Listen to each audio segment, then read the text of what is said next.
Hello, aujourd'hui on va démystifier trois concepts majeurs, la génomique, le NGS et les WGS. Si ces termes te sont déjà semblés compliqués ou alors tu les utilises de manière interchangeable, tu te dis que c'est la même chose, eh bien dans cette vidéo, je te prouve que ce n'est pas le cas et je te dirai comment utiliser chaque terme en 5 minutes chrono. C'est parti.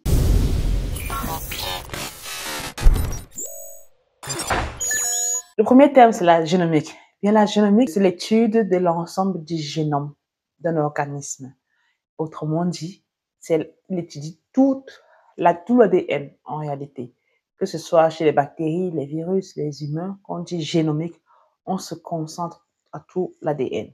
La génomique nous permet donc de comprendre les interactions qu'il y a entre les gènes et comment est-ce qu'ils fonctionnent pour faire marcher un organisme. Deuxième élément, c'est le NGS. Le NGS, c'est un acronyme pour dire Next Generation Sequencing, ou en français, séquençage de nouvelle génération. Donc, le NGS, tu l'auras compris, c'est une technologie qui existe sous plusieurs formes, dépendamment des fabricants, qui reçoit le matériel biologique comme entrée et qui, à la sortie, te donne des data ou alors des reads qui serviront à la bioinformatique, à l'analyse bioinformatique.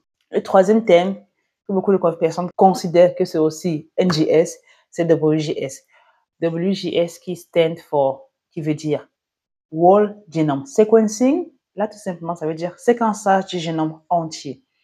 Autant en NGS, c'est une technologie, WGS, c'est une méthode.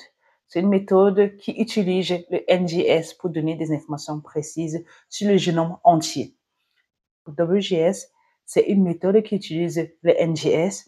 Le NGS, c'est une technologie de haute résolution qui permet de séquencer les organismes à haute résolution, donner plusieurs informations.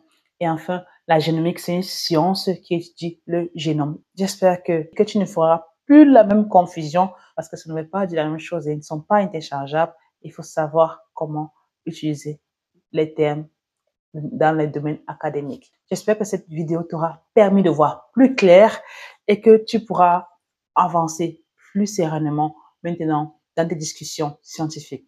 Si tu l'as apprécié, partage-la et like-la. Ça fait toujours plaisir et ça nous aide à grandir parce que oui, on le fait pour toi, mais pour nous motiver.